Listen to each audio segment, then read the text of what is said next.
And welcome to our second session, the session on tragedy. And I hope we will learn something about tragedy, but not actually be a tragedy. So let me start the slideshow, the current slide. Okay, first big important question. Can everybody see the slide? Yes. Okay, good. It's hard to keep going if we don't, whoops. Okay, let me back up. Okay, so the session last time, I'm just adjusting my stuff. Last time we looked at human evil. So as I pointed out last time, for me, the issue of kind of the subject of Rabbi Harold Kushner's book, When Bad Things Happen to Good People, really is a function, or there's two major categories. The first one is horrible things that people do to each other. And there, we spent almost an hour and a half, and really the key theological insight is that God has given humanity free will. That it's not, you can raise the question of why God would do such a silly thing as give us free will. But once we have free will, it is pretty clear that God will not intervene if we do horrible things to one another. And as one of my teachers pointed out, the ultimate statement and proof of that point is the Nazis murdering 1.5 million children without God intervening. Oh, hang on, I got to do meeting room. So hopefully this is going to work. Okay. Tonight we are going to be looking at tragedy. Why? Because there's an awful lot of things that cannot be attributed to human action or choice. This is what the insurance companies like to call acts of God. Elizabeth, I'm going to mute you because there's a little bit of background information coming through. Feel free to unmute yourself if you would like to say something. So insurance companies like to call things acts of God, hurricanes and disasters and so on. And I point out that some of them can be gray areas. So, if we consider cancer a tragedy and sort of an external act for which no one did anything wrong, we can raise the issue of did it come from a random mutation, or was the person smoking, was there air pollution, and so on. So you can you can have again, I would say a gray area on the issue of tragedy. Even something like a hurricane, which most of us would say is a tragedy and not involved with human activity. You could ask the question: was the hurricane so deadly because we built a city in a dumb place? Think of New Orleans below sea level, and so on. So if those give you pause, I'm sure you can come up with your own list of things which are truly not acts where humans would be involved. So earthquakes, tsunamis, my own family is plagued by a disease called Huntington's disease. Everybody has something. So that's the subject for this evening. And I know a few people have joined, so welcome to them. And then, whoops, let's see, I guess I need to click this thing. Okay, so as before, as always on my website, if you go to the main screen and then classes, lecture and handouts for lectures and classes are copies of all of these slides. And then I also am on the same page, on the classes page. Actually, you don't need to actually go through this loop. I need to fix that. You will find the description of the class that we had both last week and this week. And up now is the YouTube video of the class that we had last week. And sometime today or tomorrow, I will post the video of tonight's class. So any questions or comments before we dive in? Okay. Dive.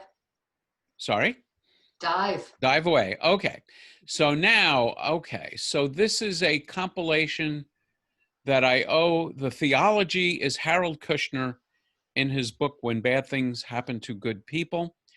And the formulation, which I find particularly helpful, I owe to Ed Feinstein, who is the senior rabbi at Valley Beth Shalom in the San Fernando Valley. So here's the analysis.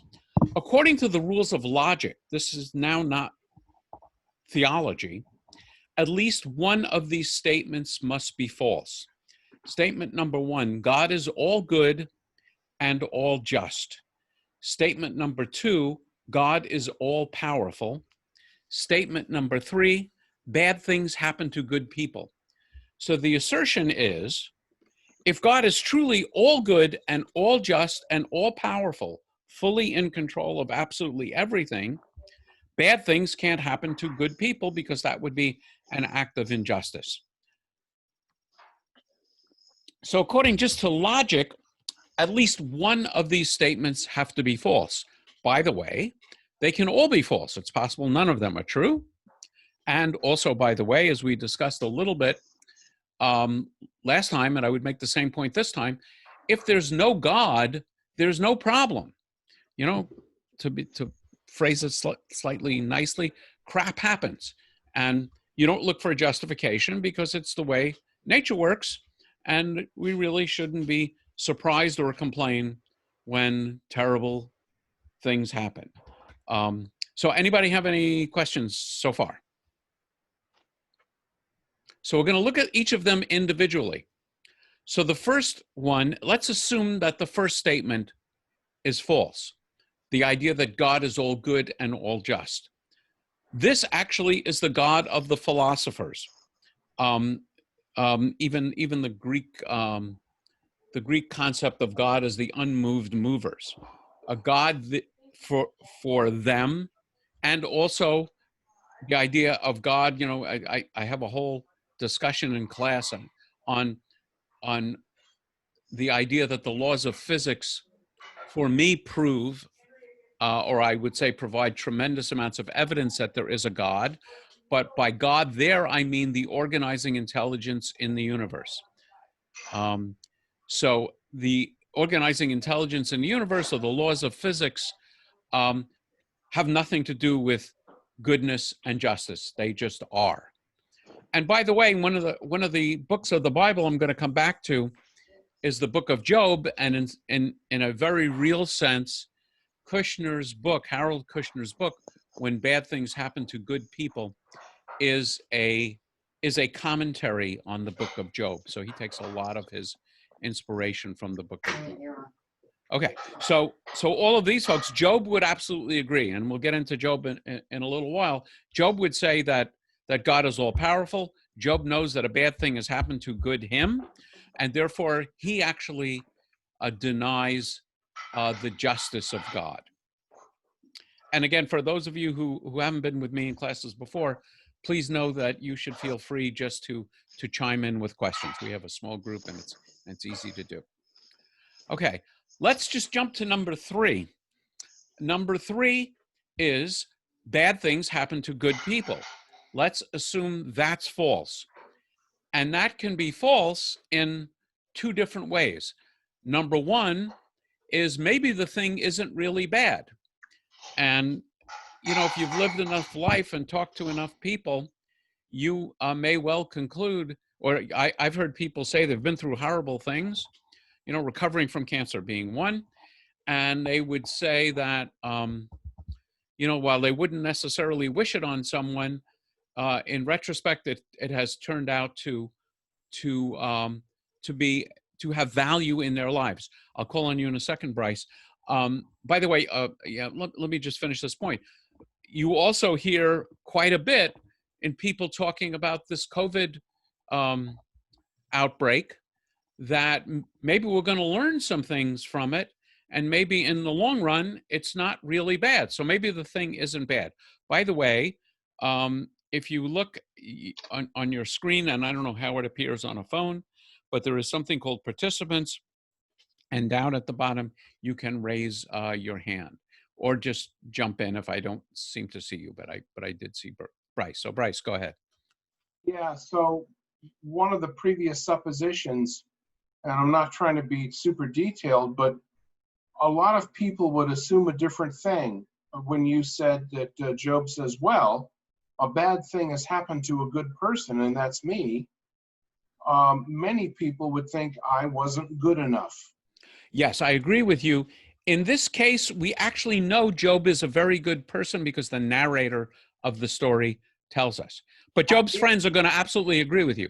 Job's friends are going to say, the bad thing is happening to you because you've sinned. But we know, and Job knows, we haven't sinned. It's not real life. You'll relate to this, Bryce. It's a Bible story. Yes, it is. Okay. Yeah. So one of the nice things, though, about that particular story is the Bible is clearly presenting the issue to us. It's not trying to weasel out of the issue. So that's one of the reasons why I really like the book of Job. So one possibility is maybe the thing isn't really bad. Another example of that, we all have vaccinations on our mind. A baby, newborn baby, is brought into the pediatrician, and baby has been a good little baby, and all of a sudden he's got a pain in his tush because he's gotten a vaccination. From the baby's worldview, a bad thing has happened to a good baby. From our worldview, and I recognize there may be different opinions about vaccination, a bad thing hasn't happened at all. The thing wasn't bad. It's really a miracle. And we could go on with other kinds of things. So possibility number one, maybe the thing isn't really bad. Possibility number two, maybe no one is really good.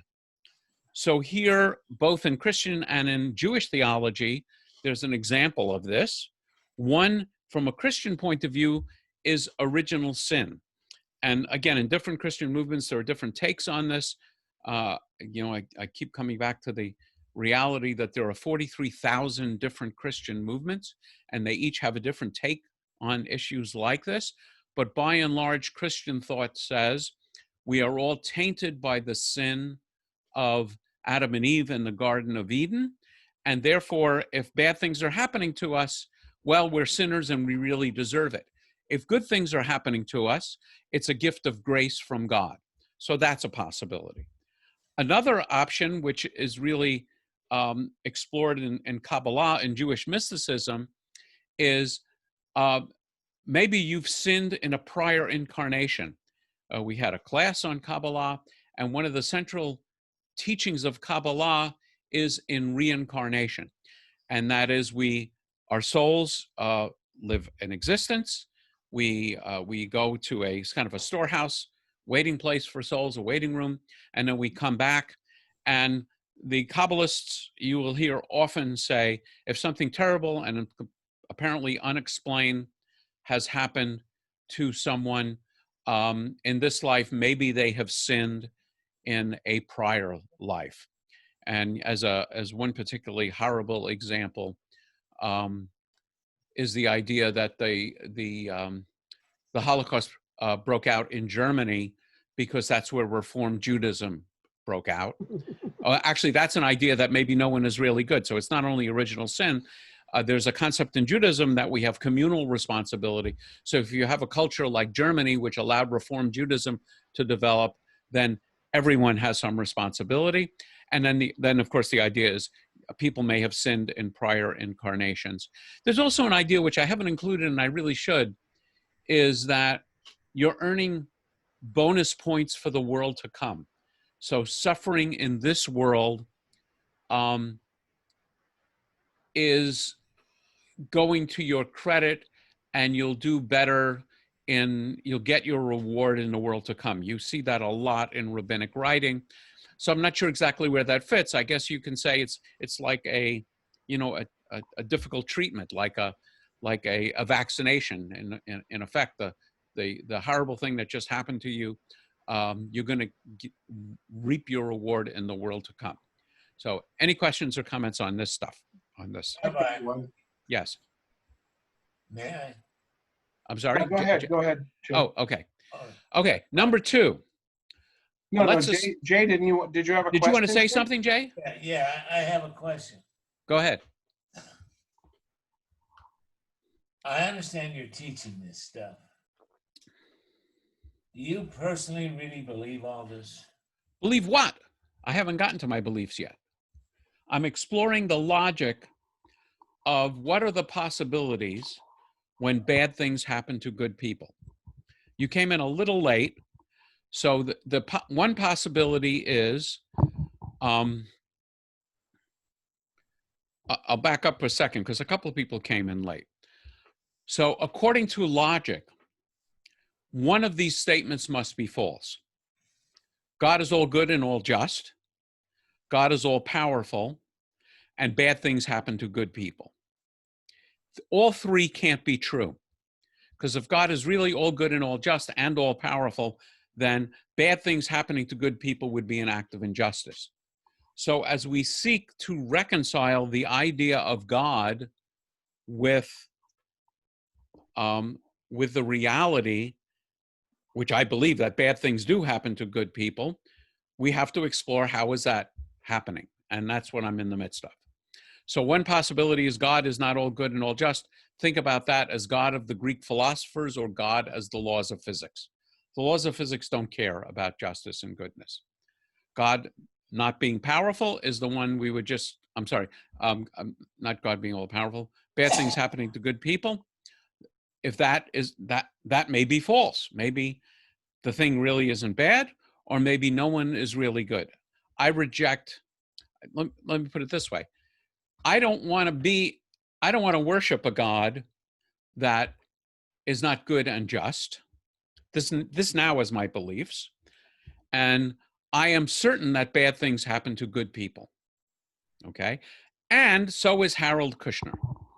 And Harold Kushner, who wrote a book called When Bad Things Happen to Good People.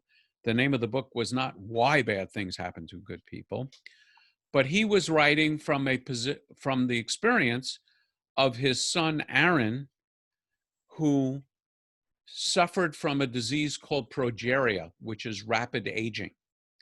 So his son, Aaron, his firstborn, died at age 14 from this horrible disease.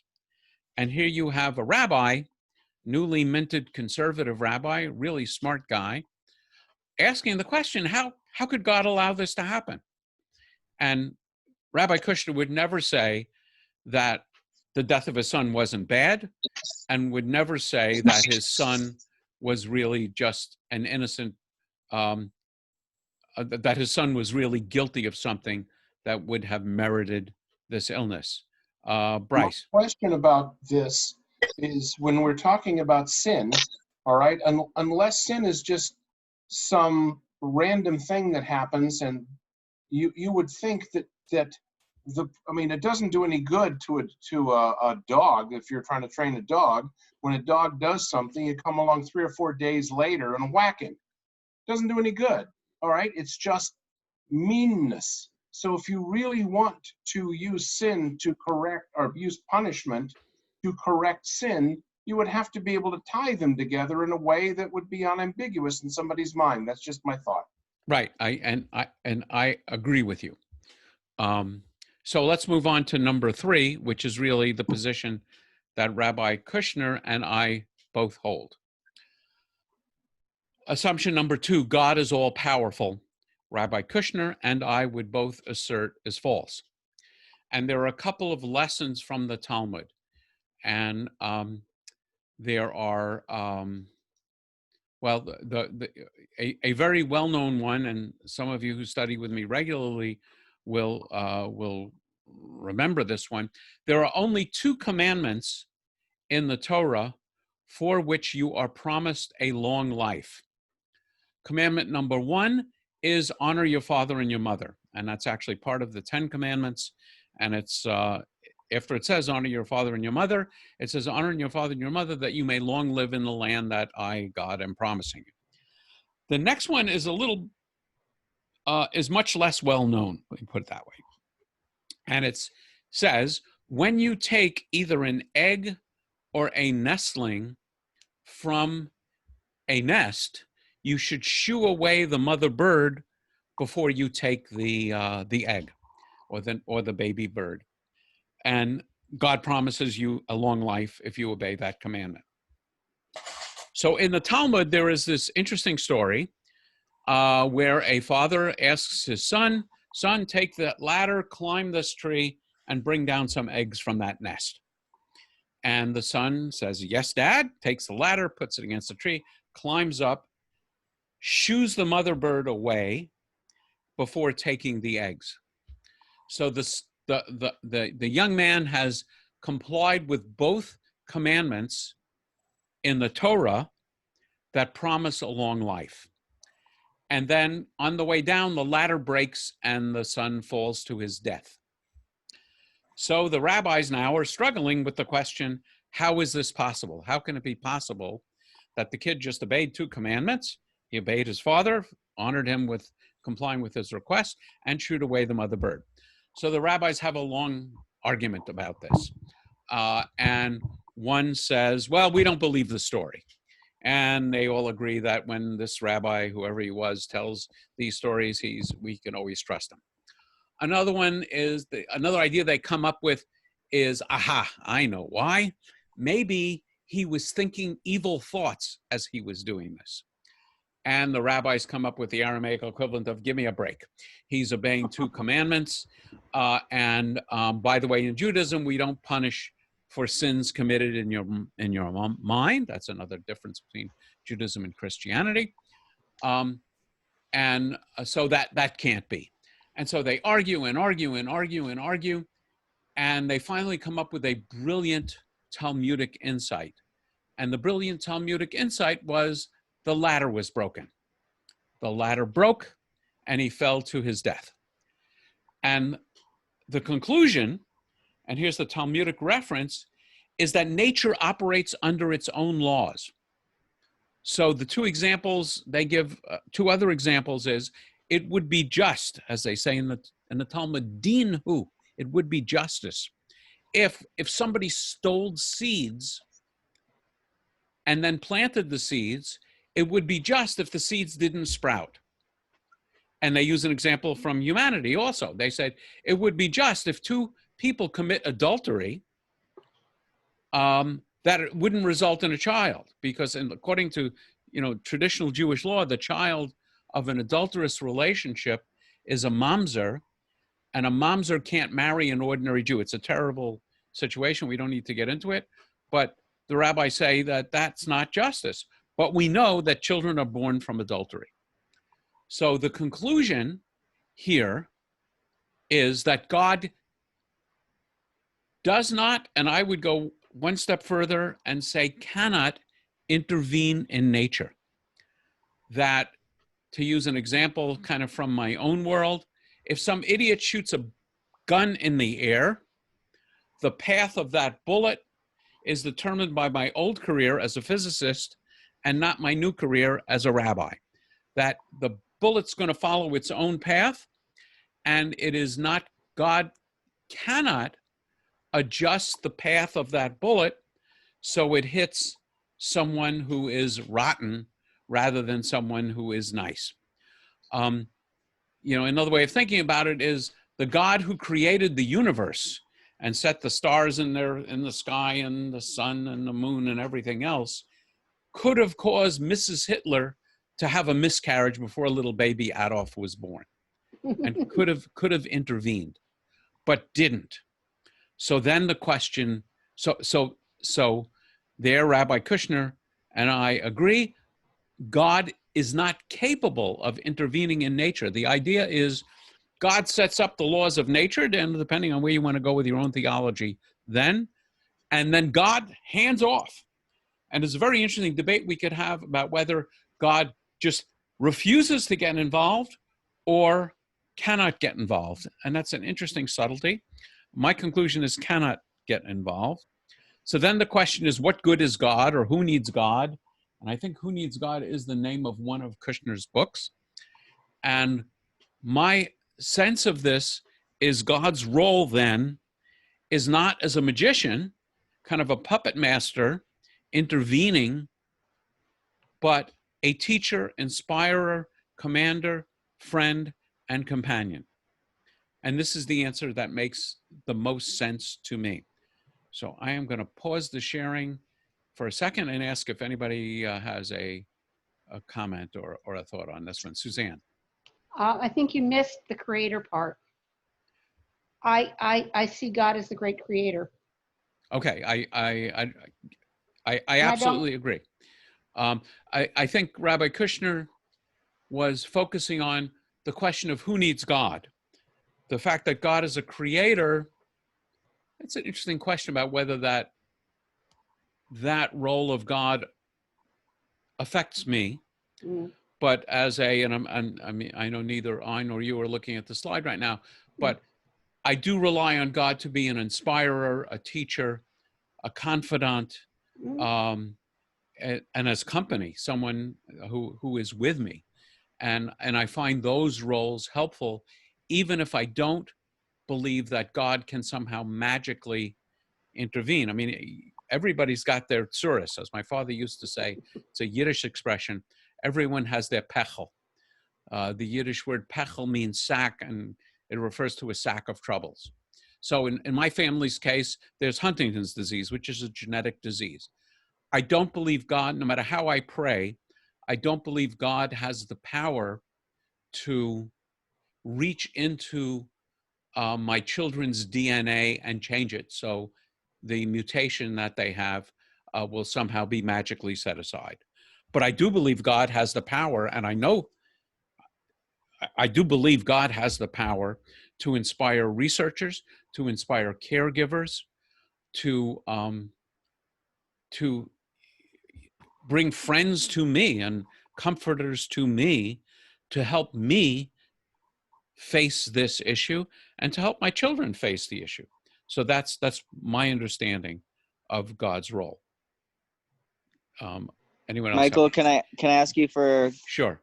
an example on how you know or see that God is there as a as an aid to as a benefit, because you're saying God doesn't have the ability to solve the problem, but he can help you work through the problem. What's an example? So an example is I got through my late wife's death in no small part because of the comfort of Adat Elohim, the word, which is the synagogue in Thousand Oaks where most of the members, Kyle is my nephew, lives in Santa Monica. Adat Elohim means the witnesses, the congregation of God. So those people came into my life because of Judaism. I was aided immensely by rabbis, including Harold Kushner and a number of others. Whoa, I'm waiting, and somebody's in the waiting room. Hold on. Okay, sorry. I've been assisted immensely by people who are there for me because of God. Now, here's the trick point. Watch carefully, my fingers never leave my wrists.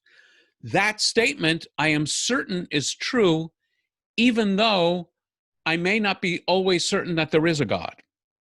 There is no question that those people are there for me because of God, because of Judaism and God, even though they may not believe in God. Or there are days when I don't believe in God, but there is no question that they're there because of the idea of God. I met your Aunt Sonia at Torah study. She was there because of her Judaism, and certainly I couldn't have gotten through what I've been through without Sonia. So I'll call on Judy first, and then Erwin. Judy, or maybe Larry. I'm not sure. Yeah. Well, the only part I would disagree with you about is that I believe it's the belief in God as opposed to God. Yeah, I would not dispute that, and I would say that if a community believes in God, then yes, I absolutely agree with you, Erwin. If somebody aims a gun at a person to attempt to kill that person, and the gun either misfires or he misses the person, does God interferes, and is that a murder or not a murder? I don't believe God. I don't believe God has anything to do with that. And if somebody aims a gun and shoots a gun, and then I don't know, did you say and the gun misses, then it's attempted murder. Yeah, but did God interfere that? Oh, I would say some people would say yes. I would not say yes. I'll give you a very specific and a real example. it's somebody's Very early in my rabbinic career, a young man was killed in a car accident, 16 years old.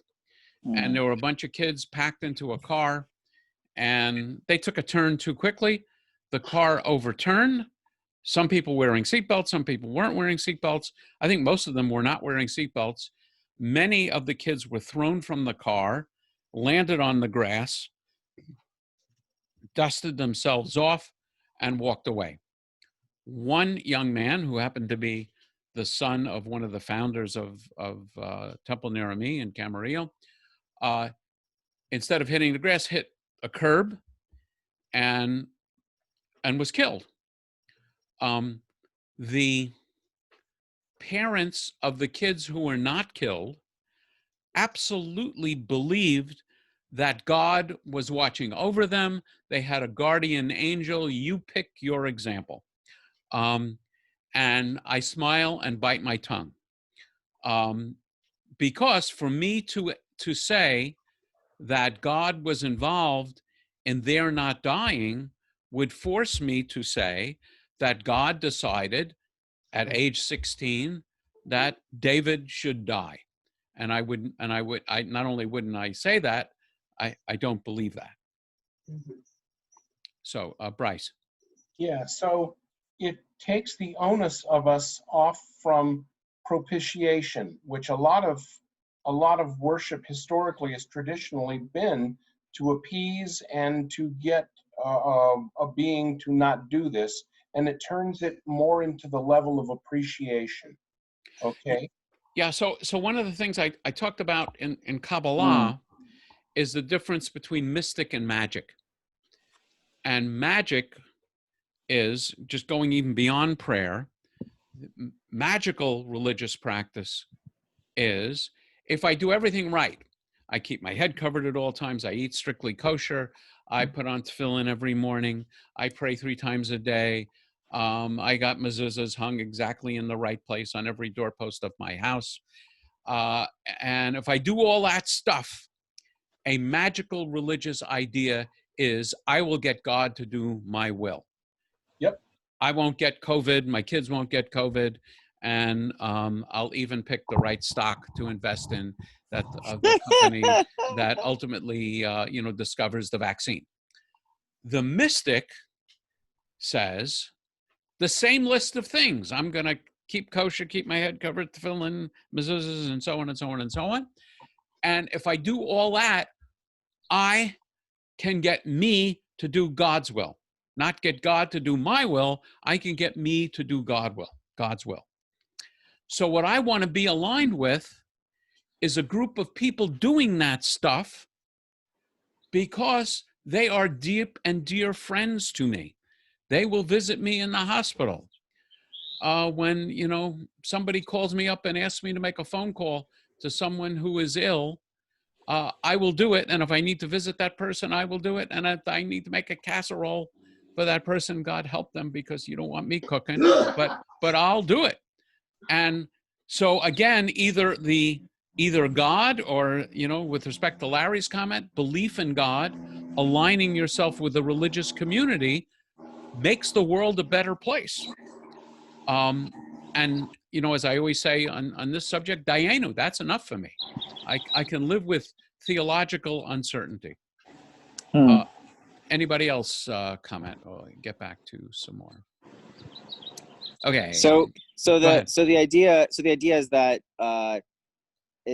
God created the universe, but he sort of takes a back seat in terms of the day-to-day, and the idea of being of practicing is to live in sort of God's will, but there's no, it's like you're doing it for the community. I guess you're it's sort of like you're being selfless because you're doing it for him, not really for you. The You're only doing thing in it it for for, you is the I would say community, this right? actually arose, and I don't remember if it was last week in one of the classes, in the Jewish idea of prayer, there is an emphasis on doing it for the love of God and for appreciation of God rather than punching a ticket to get into heaven. So in the Pirkei Avot, which is part of the Mishnah, part of the Talmud, it says, don't be like the servant who serves for wages, but be like the servant who serves for the love of the master. So the idea is God is a teacher, inspirer, and so on and so on.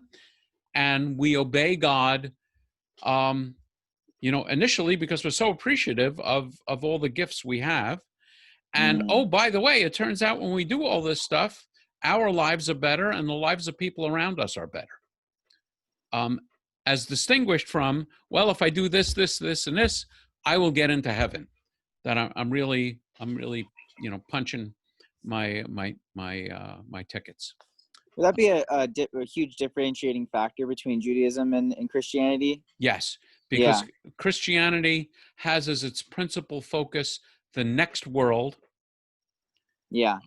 And Judaism has as its focus this world. And I'll give you a very interesting and problematic quote also from the Pirkei Avot. So listen to this one carefully. It says, 1 hour of the I should be able to quote it perfectly, but I don't think I can. 1 hour in the world to come, the heavens, is worth an entirety of this life. In other words, the world to come is so terrific that just an hour there is better than the entirety of our life here, okay?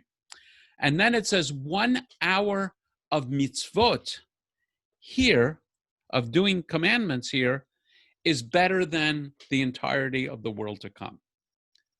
So the idea is Judaism's focus is on what you do in this world. And it's only, I'm going to come back to this because we're going to talk about the mourner's Kaddish toward the end of this program. The only place we can do God's work is in this world. We can't do God's work in the next world. Okay, I am going to move on.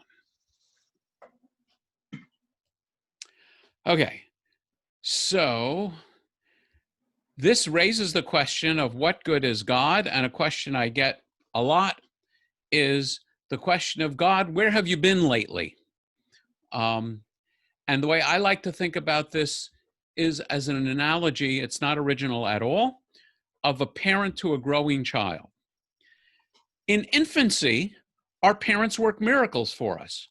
You know, a baby is crawling toward a hot fireplace, and then all of a sudden the baby is flying through the air and placed in a beautiful little crib. And there's little birds and they're making music and they're swirling around above the baby's head. It's a miracle.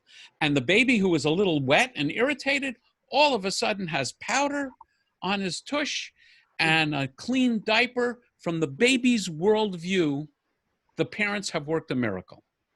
Now the baby grows up a little bit and the baby is a toddler and living on a street.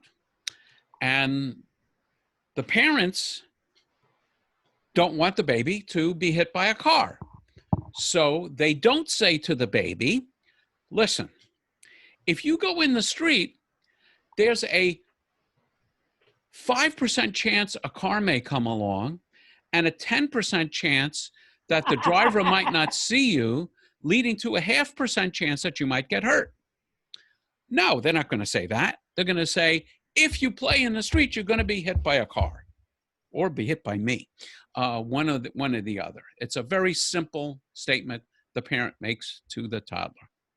Now the toddler grows up a little more, and I will give you an actual discussion I had with my son when he was 16 and getting into his acting career.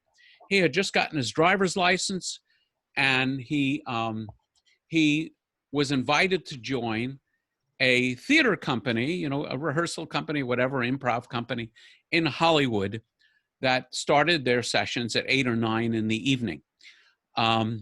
We were living in Westlake Village at the time. So here he is, a brand new driver, says, Dad, you know, like, great news, I got accepted to this group, and, you know, we'll be rehearsing, you know, between 9 in the evening and 12 or 1 in the morning, but don't worry, I don't need that much sleep. Isn't this fantastic? And so one possibility is I could explain why I have a problem with this. And my son's reaction would be, Dad, thank you. You have explained that I really don't have the experience to do this kind of driving, that maybe I lack the maturity and judgment to do it, that I really need more sleep than this would allow me to have. You know what? I so appreciate your experience and your wisdom that I am such a grateful young man. Thank you so much. No. That's not exactly the way the conversation went. And in fact, the settling moment of the conversation was when I said, because I'm your father, that's why. This, I hope, will sound familiar to many of you.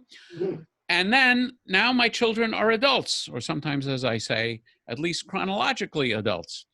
And I still am in relationship with them. We still talk to each other. We share advice. I learn from them. I hope they learn from me. And there's still a powerful relationship. And I can't work miracles for them. Occasionally I write a check and it may seem like a miracle to them, but it's really not a miracle. Okay, now let's look at Israel as the child. In our spiritual infancy, namely in the books of Torah and the books of the Bible, our memory is that God worked miracles for us. God split the sea. God provided manna in the desert. That's our memory, that when we were spiritually infant, as we were just getting started as a people, there were miracles. And by God, I'm going to write down those miracles so I don't forget them. Toddlerhood for me is the book of Deuteronomy. The book of Deuteronomy, and the scholars would say books following it, written by something called the Deuteronomic historian, which we can talk about someday, basically is filled with lots of simple if-then statements. Characteristic of Deuteronomy is, if you obey the commandments, then good things will happen to you. And even more painfully, if you disobey the commandments, horrible things will happen to you. And some of the things are almost unspeakably horrible. So for example, there are commandments that says that, if you continue to disobey the commandments, you will be so hungry that parents will fight over the flesh of their children to eat. That's how hungry and how depraved you will become. And there's a long list in the Torah of blessings and curses. That's the book of Deuteronomy. It's in the Torah. Along comes the book of Job. And, I alluded to the fact that this, I think, is a very important book. People talk about the patience of Job. Patience of Job lasts like the first 2 chapters of a pretty long book. It's not very long. Here's the book of Job in a nutshell. Job is a good person. How do we know Job is a good person? Because the narrator tells us Job is a good person. God and Satan, this is almost the only appearance of Satan in the Hebrew Bible, certainly the only appearance of any substance, are having an argument. And God says to Satan, or maybe God is bragging, what do you think of my guy, Job? I mean, he's loyal, he's faithful, he's a really great guy. And Satan says, yeah, that's only because he has such a great life. Suppose we really make him sick. And then in a second wave of things, he says, suppose his family dies and terrible things happen to him. Then he won't be such a good guy. He'll be, he will abandon serving you, God, and not be such a terrific person. So God and Job says, okay, let's try this out and see how it goes. And Job is afflicted with a terrible disease. People speculate it may be elephantitis. And then all of Job's children die, and terrible things happen to Job. And Job curses God. And Job regrets that he was ever born, actually curses God's justice. He certainly, back to our original argument, he certainly doesn't deny God's power, because he assumed, well, he actually believes, interesting question how he knows this, but he clearly believes that these terrible things are happening to him because of God. And he certainly knows that a bad thing has happened to a good person. So he's only left with basically denying God's justice. And then the bulk of the book are Job's friends coming to visit him. And actually, they say they sit in silence for 7 days after his children have died. And that's one of the sources of the custom of observing Shiva, of sitting Shiva. It says Job sits on the floor, and that's one of the origins of Shiva. And then Job's friends start to explain to him, I guess we've heard of mansplaining. This would be Godsplaining. They start to explain to him why terrible things have happened to him. And basically, their argument boils down to, you've sinned. You've sinned, therefore you deserve punishment. Therefore, you're getting punishment. Repent of your sins, and everything will be back to okay between you and God. I've just summarized a lot of the book. Job absolutely refuses to go along with that because of his own sense of innocence or intellectual honesty. And Job demands that God show up. And God show up in the trial of Job versus God, where God will be judge, jury, and defendant. And God does show up and goes into a long speech, which basically says, I'm God, you're not. Where were you when I created the universe? Do you know where the stores of the rains and the snows and the animals and all this other stuff? How can you, simple little Job, pretend to understand me and my justice and everything else? And Job says, it's good enough for me. And then God says something very significant and very powerful. God says, your friends are wrong. So the friends which have simply been quoting Torah, God says they are wrong. It's more complicated than that. We wish God would explain it, and God doesn't in the story of Job. But he only goes so far as to saying, I'm God, you're not. But it's more complicated than the simple, if you had done the right thing, you would not have been punished. And so I would clearly say, the purpose of the book of Job is to refute the book of Deuteronomy. The book of Job comes and presents an alternative view of the question of theodicy. And then I would say today, our relationship with God is one like an adult child to an adult parent. The relationship, the shared wisdom, the love, the caring, the teaching, the mutual understanding, the companionship is what is central. I don't believe God works miracles from the point of view of violating the laws of physics. But I do believe God inspires people. And in no small way, that's a miracle. I mean, I'll be very, very specific. I think I'll stop sharing for a second so I can see you a little better. My daughter, I have a daughter who is quite ill with the illness that took her mother's life. And she lives in New Orleans, where she wants to live. And she is under the care of an amazing lady who is an angel and loves her and cares for her like one of her babies. And when New Orleans gets evacuated, as it does from time to time with hurricanes and things like that, she packs up my daughter and takes her with her. And I'm in touch.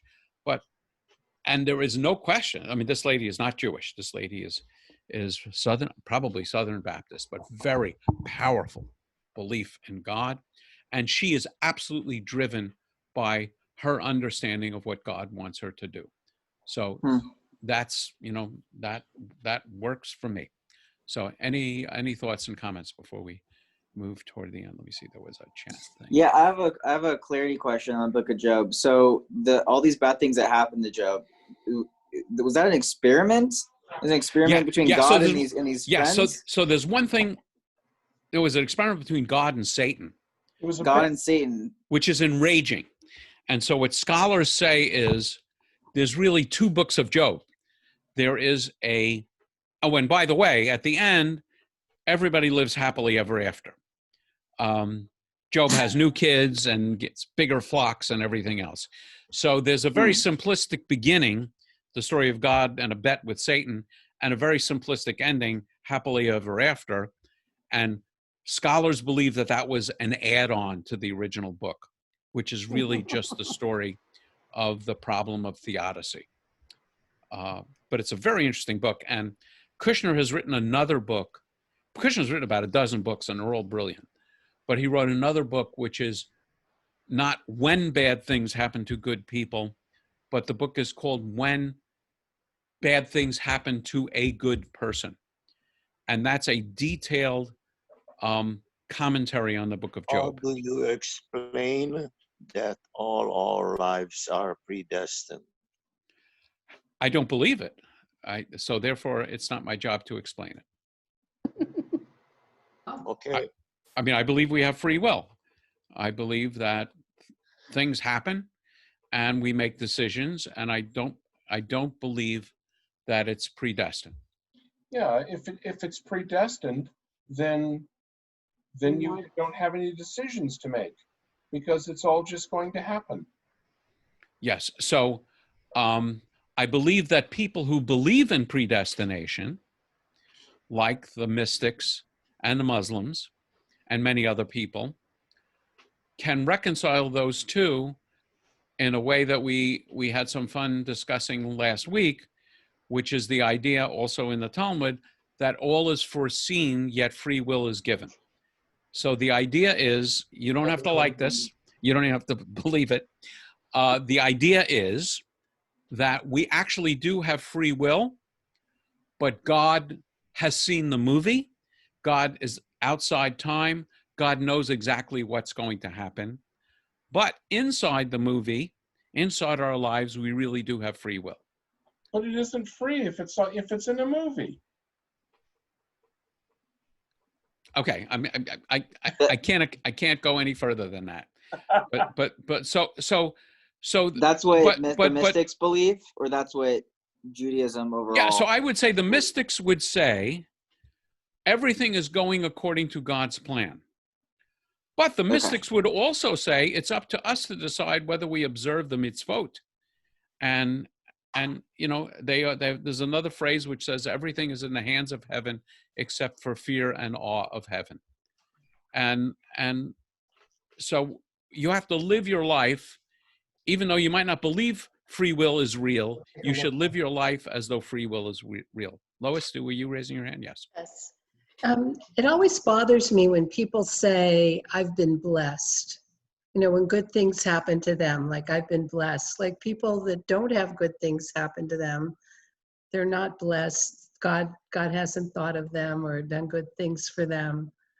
So the question is, if you've been blessed, then what? I think it's kind of hurtful when people say that, and other people have had a rougher time. So I don't want to think of God like that.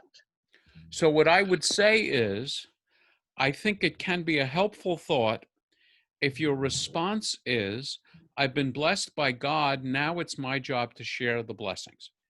Because that's our understanding of what God wants us to do, is to take care of others. And I'm inspired by the fact that I'm being so well taken care of. Saying I've been blessed, I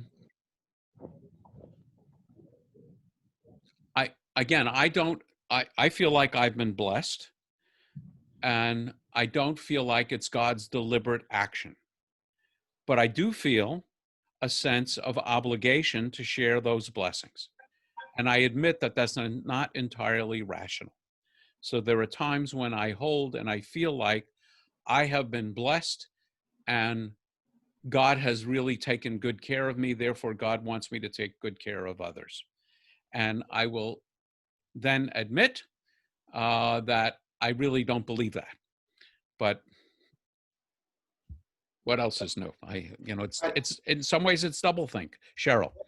Oh, I usually don't find it very helpful when I'm working with patients to say to them, oh, God doesn't give you more than you can handle, Right. or that, well, it's God's will. Patients usually don't want to hear that. That doesn't, Yeah. And whether they want to hear it or not, would that be good advice in any event?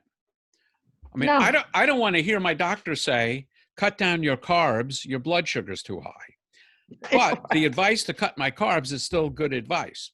But I mean, I'm really questioning you as a professional. Is telling someone God doesn't give you more than you can handle, good advice?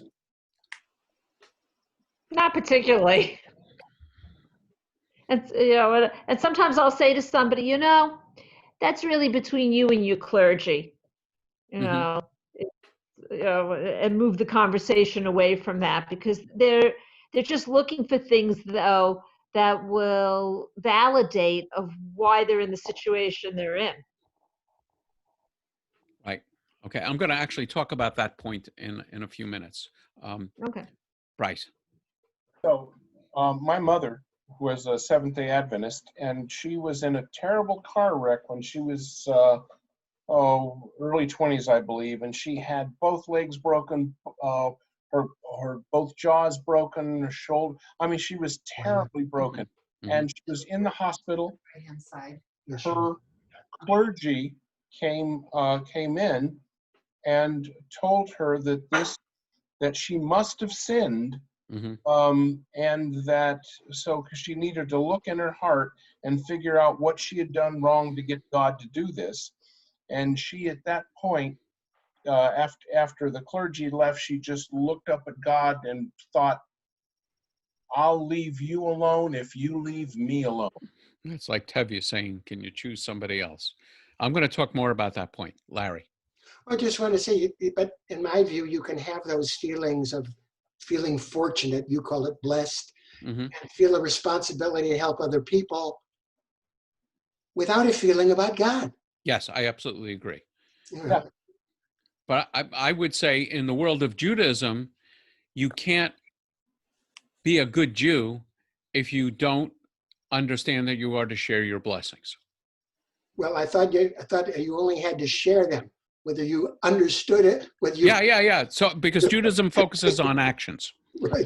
So who cares how you feel? Give to tzedakah, because the person's hungry, even if you're not feeling okay.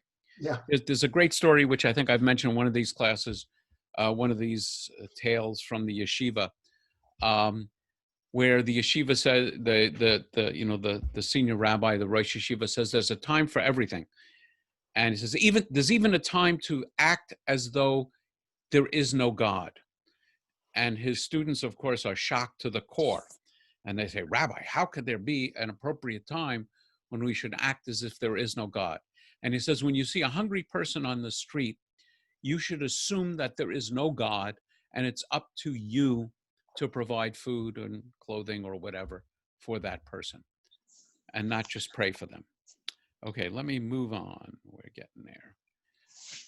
Can I ask one last question yes, go ahead, about Job? Okay, Book of Job. So, okay, so these 7 days where his friends were explaining to him.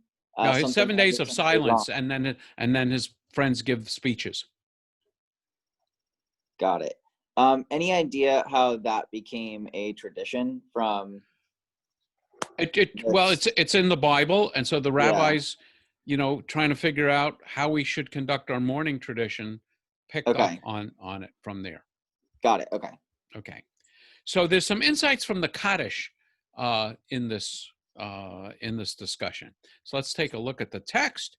I'm going to focus on the English in a moment, which is something we almost never do in the Kaddish, but you know it, Yit Gadal v'Yit Gadah Shemei Rabbah, and so on. So there it is actually it's in Aramaic. I always point out that, except for this last line, Oseh Shalom Bimromav, down here in the transliteration, that's Hebrew. The other, everything else is Aramaic. And one of the tip-offs to Aramaic are lots of words, I'm pointing to them now, Yehei, Shlama, Rabbah. Words that end in Aleph are signs of Aramaic. But let's look at the language. Exalted and hallowed be God's great name in the world that God created according to plan. May God's great majesty be revealed in the days of our lifetime and in the life of all Israel speedily, imminently, to which we say, Amen. And then everyone responds, Baruch Shem Kavod Malchuto Le'olam Va'ed. Blessed be God's great name to ever and to all eternity. Blessed, praised, honored, exalted, extolled, glorified, adored, and lauded be the name of the Holy One. Beyond all earthly words and songs of blessings, praise, and comfort. And we say, Amen. May there be abundant peace from heaven for our life, for us, for all Israel. We say, Amen. And then this is Aramaic. This is similar in Hebrew. May the one who creates harmony on high bring peace to us and to all Israel, to which we say, Amen. There is no mention of death or dying or sadness in this prayer. This prayer is a poem of praises to God. And so the question arises, I say, talk about this at every funeral. What's today, Wednesday, including one I had yesterday. Why are we praising God at times like this? And why, particularly when the world is such a mess? So the Kaddish, I mentioned, it's in Aramaic. It doesn't speak of death or dying of sadness. It's a poem of praises and consolations for God. So why are we praising God at these difficult times? And here are a couple of answers that I always talk about. One is strengthening our spiritual backbone. When it might be most difficult to praise God during moments of tragedy and loss, our tradition fortifies our spiritual backbone by commanding us to do so. Another thing with the Kaddish is you are obligated to say this prayer in a minyan. So although you might feel like running home and hiding under a pillow and getting away from everyone, if you want to honor your departed in a traditional Jewish way, you've got to have a minyan. And of course, if you're observing Shiva, the minyan comes to you. The mystical insights, the Kabbalists speak of the journey of the soul from this world to the next and in higher levels in the heavens, like on the Yortzeit, on the anniversary of someone's passing. And the mystics teach that journey is assisted by people praising God in the name of our loved one, also in doing acts of tzedakah in the name of the loved one. That's why we have plaques all over the place in memory of, because we get credit for that donation, and the person in whose honor you've given gets credit for that donation. And the last thing I learned from Achad, now I can't remember the Israeli writer, a final teaching on this, or insight on this, I saw from an Israeli writer. And it speaks to what I believe is the central teaching of Judaism. Central teaching of Judaism, in my opinion, is that God could have made the world perfect. No war, no disease, no poverty, no hatred, no earthquakes. I sometimes add no bad hair days, an absolutely perfect world, a true Garden of Eden. But if we lived in a perfect world, what would our job be? We would have nothing to do. There's no problems, there's no work for us. We have no moral value, we have no work to do. We would be decorations in God's garden. I thought I invented this, and then the last time I reread Harold Kushner, I realized he invented it. We'd be the moral equivalent of lima beans. We're there, we're very nice, we're decorations in God's garden, but there's really nothing for us to do. But the Torah teaches we're created b'tselem Elohim, in the image of God. Therefore, we must have some serious, real work to do, some problems to solve. So God only took creation so far and turned to us as God's partners in creation. I want to emphasize that what I've been describing is a Jewish perspective, not the Jewish perspective. And this gets to the point that some of you were discussing, namely a theology which is certainly true in much of Christianity. It's certainly true among the Jewish mystics and Kabbalah. Cheryl, it's true among people who would say, just tell folks that God is really not giving you any more than you can handle. I understand that theology that says that God is really in charge and everything is going according to God's will. It's comforting to believe that someone's driving the bus. It's comforting, let's talk about the current COVID situation. It would be very comforting to believe that God is in charge of all of this and God has a plan and things are really okay. I don't believe that, but I certainly understand that that's comforting. It's also, in a strange way, comforting to believe if something bad has happened to us, it must have been something we've done. So whoops, I was trying to get a better view of you all. Yeah, there you are. It gives you the illusion of control. Yes, it gives you this sense and the illusion of control. Let me give you an example of that, which I talk about a lot. So some of you may have heard this. I was once I was on an airplane going from Tel Aviv back to, Europe and then onto the United States. And I was sitting next to a chassid, wearing Chabad-like clothing. And he had a mangled hand. He had a very damaged hand. And so we get to talking, and he told me that his hand was damaged in a industrial accident, some kind of machine. And after this happened, he was told probably by his rabbi to have his mezuzahs checked. And in one of the mezuzahs, the lettering had flaked off where it says al yadecha, write these words upon your hands as a sign upon your hand. So he attributed the horrible accident that happened to him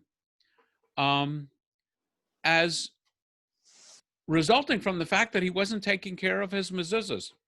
Or Bryce, I think it was you that was talking about your mother that was told by her pastor that it was something that you've done. Rabbi Kushner talks about in his book a couple coming to him in the book When Bad Things Happen, a couple coming to him having lost a 19-year-old daughter, and I don't remember how, a car accident or something. And then they confessed that on the last Yom Kippur that they hadn't fasted. And so the implication being that it happened because they hadn't fasted. It was something that they had done. In one of the major prayers of Yom Kippur, which this year is going to be really hard to say, there's a prayer called the Unatana Tokef, which talks about who will die by fire and who will die by drowning and who will die by this and who will die by that. And God is making those decisions. And so there is power. I don't believe this. I want to emphasize, I don't believe this, but I believe there is power and comfort in the idea that God is driving the bus. And although it may seem horrible to us at the moment, there is really a rationale and everything is really okay. I understand that. And I would never challenge it for someone who comes to me like these parents who would say a guardian angel protected my kid in this car accident. But I don't believe it for a minute. As I say, at the end of this discussion, I'm much more comfortable with the idea that God has made us a full partner in making the world the kind of place that we and God would want. And that's my bottom line on this. Rabbi, can I throw something in here? Yes, and I want to have a little discussion. I'm in a real tough problem here tonight. Go ahead. If God did all this, why the hell did he give us free will? I don't understand the question at all. Well, the question is very simple. If God made this thing, so we are supposed to do all this. Why did he give us free will to do our own thing? So if we didn't have free will, what would we be like? We would be like the nutrients you were talking about earlier. The plants in the garden. Right. Like ants. Right. I'm certainly not that way. And as I look at this thing, the people that I know up here on pictures that I'm looking at are not that way either. Right. So that's the answer. The Jewish answer is God created us in God's image, and like God, we have serious work to do and moral significance, and God can't do this work without us.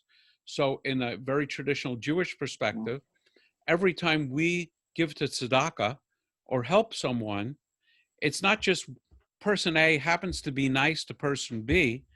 Person A is a messenger from God, repairing a little bit of the universe. And the Hebrew word, as I love to point out, for messenger is the same as the Hebrew word for angel, a malach. So the idea is that we have far more significance than we would have if we were just lima beans. Well, we're not lima beans because we have. Right, and that's why. So you ask, why did God give us free will? And that's my answer. Would you prefer not having free will? Absolutely not. Okay, so then there's nothing to complain about. Well, I'm not complaining. I just don't understand it. The understanding is that we are created as God's partner in the healing of the universe. I have to accept that. Is that correct? You don't have to do anything. Partner. If you ask the question from a Jewish point of view, what's the rationale behind it? That's my understanding of the Jewish rationale behind it. Okay. If you asked a Christian, you would come up with a different answer. If you asked a Muslim, you would come up with a different answer. Okay. I can guess at those answers. If you asked a Hindu or a Native American, they may have a completely different answer. I feel that I'm as Jewish as everybody up on my screen. Yeah, there's only two states of being Jewish, either Jewish or non-Jewish. There's nothing in between. Well, I feel that I'm Jewish. Yes. Okay. There are levels of observance, which is a whole other. Oh yeah. But I just can't buy into this. I don't know. Maybe I don't know. Maybe. Okay. Any other comments? Yes, Bryce. Yeah, so I'll do it. It's a really quick story, and it's much longer, but I'll make it short. So when I was traveling very, very professionally many years ago in my sinful past, I was in Washington, D.C. doing something, and I met a young woman. I was married at the time, but I went with this woman, and she stayed with me in my hotel room, and I was having such a good time that I changed my flight back to a later flight so that I could spend more time. And I come to get to Los Angeles to discover that the plane that I was scheduled to leave on crashed in Chicago. Wow. And everyone was killed. So, what lesson would I take from that other than God is not making moral judgments? That's a really interesting and funny story. What lesson would you make of that? Yeah. So that's a great counterproof to God rewarding mitzvot and punishing sin. I like it. And now, so if we believe what we talked about earlier, that the idea that that God's not necessarily in control, He's not necessarily punishing us or doing good things for us at all, then in your story, there wasn't a necessary lesson in the story at all. It just is a random occurrence, basically, and you could argue that you got lucky because you just happened to not be on that plane. Yep. And if you are on the plane, you wouldn't be here to tell us about it. Exactly. Exactly. It's a filter. Mm-hmm. Okay. So my question to there's a fellow that was sort of contemplating. Okay, so if how do I put this? So if so it's almost like saying it would be boring if we didn't have free will because everything would be perfect, right? God gave us the responsibility to help him in this journey to repair the world. But the question I have is, well, why did he create an imperfect world? And then it sounds like the answer is, well, because then it would be perfect. It'd be boring. But what's so boring about having a perfect world? And that's just someone's judgment of things being boring. So the question is, do you think lima beans are bored? Well, why do you use lima beans as a as an example? Because I'm couldn't you pretty sure use they don't something have like moral a, judgment. but also you could use a sunflower as a, or a Okay. rose. Okay. Do you think they're bored?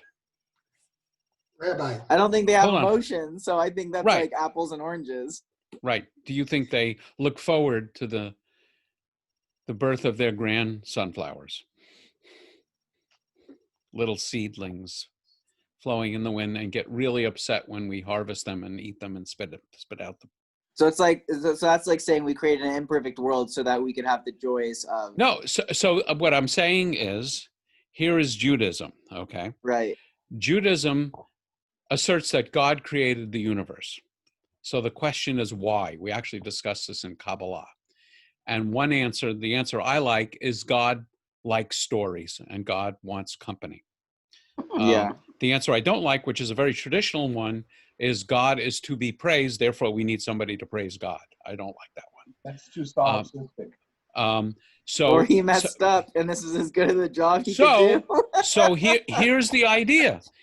In a relationship, if you have a relationship with someone you love, would you want that someone you love to be without any free will and only obedient to you and responding to your every word? Is that a trick question? Remember, this is being recorded and posted on my website. So the answer is God created a partner in humanity. This is a speciesist argument that only humanity is created in the divine image. And because we are created in a divine image, we have ethical and moral significance in the world. And that's the story, and we're sticking to it. Another story is we've evolved to the point where we get a lot of stuff between our ears and a highly developed brain, and therefore we're pretty creative, so we invented this whole idea of God. That's another way of looking at it, but it ain't the Jewish way of looking at it. I want to call on Travis. You've been, oh no, I thought you had your hand up. Sorry. I did. I had it up for a second. Oh, okay. And did you want to add something or say something? Me? Travis, did you want to say something? Yeah. Yes. Can you hear me? Oh, yes, I hear you now. Yes, thank you. Okay. I was just getting back to the. Whoops, you're coming in and out. This whole. Oh, I've got a low connection. Yeah, what I would recommend you do is eliminate your video for a moment. Okay. And that will help your voice. Go ahead. Okay, so just going back to this whole idea, what would the purpose be if we lived in a perfect world? And I kind of think about the COVID thing, being stuck at home, right? I've always talked about how great it would be to have more time off, right? Mm-hmm. And now I'm so bored. I would love to go to work or do anything other than just be stuck at the house this whole time. And I found when I was reading Harold Kushner's book, that's what I was kind of thinking when I came up on that topic. Yeah. So what I would say is in every occurrence, you should search for the good and search for the noble. And, some of it is just being an optimist rather than being a pessimist. But in my own view, it doesn't necessarily mean that God is in micro control. Let me finish. I am just about finished. I just really want to point out what we're doing next week. So for the next 2 sessions, we are going to be talking about Jewish ethics.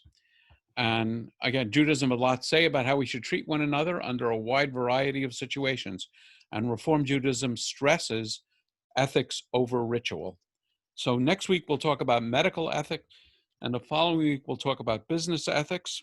I don't have this yet up on my, I don't have a revised schedule. This is for the next 2 weeks. I'm going to be taking a week off. And then we will continue. And that pretty much is that.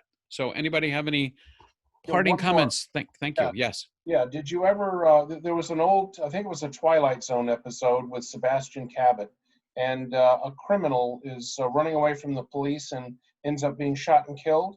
And Sebastian Cabot is a great, powerful being. and brings him and puts and installs him into the perfect ideal world. Every time he tries to shoot pool, all the balls go in. Yeah, I remember Every this. girl he meets just loves him. He can't, there's every joke he tells, everyone laughs uproariously. And he finally goes to Sebastian Cabot and says, you know, this is great, but I think I'd rather go to the other place. And he starts laughing and says, this is the other place. Right, right. In fact, the way I remember it, it'd be fun to watch it again. The way I think about that conclusion was he says something like, I've led such a rotten life. How come I'm not in hell? And you know, the God figure there, or maybe the demon says you are in hell, but I don't remember exactly how it was written, but that's Yeah, it was written. He basically the says, point. I'd rather go to the other place. And he says, this is the other place. Like that. Yep. Okay, that's a great note to end on. So I am going to stop the